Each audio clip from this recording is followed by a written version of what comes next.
Il apparaît en effet très clairement que le cabinet de la ministre et la ministre déléguée ont outrepassé leur rôle.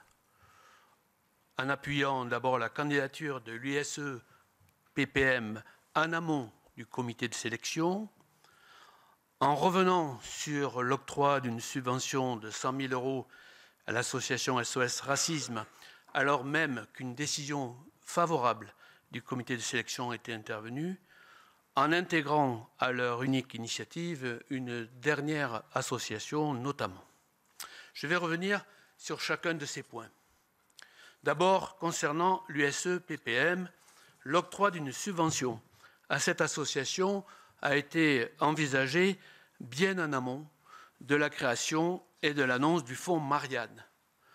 Le mail de Mme Schiappa concernant l'octroi d'une subvention de 300 000 € à l'USE-PPM date d'ailleurs, vous le savez, du 6 avril 2021, soit la veille même de la décision de lancer le fonds Marianne et avant même donc le dépôt de tout dossier. De plus, M. Mohamed Sifaoui a été reçu plusieurs fois par le cabinet de la ministre. Par la suite, les membres de son cabinet ont relancé au moins à 2 reprises pour savoir si l'administration avait bien reçu le dossier. On peut dire que la candidature de l'USE-PPM a été en phase d'instruction, fortement appuyée par le cabinet.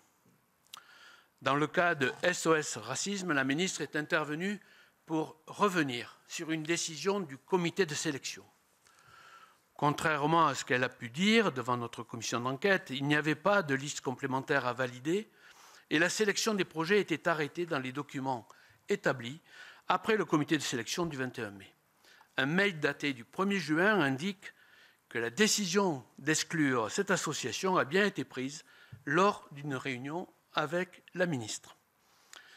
En outre, alors que Mme Schiappa nous a indiqué que le projet de SOS Racisme avait été écarté au motif qu'il ne se déroulait pas intégralement en ligne, le projet qui lui a été substitué ne comportait pour sa part que des actions de terrain.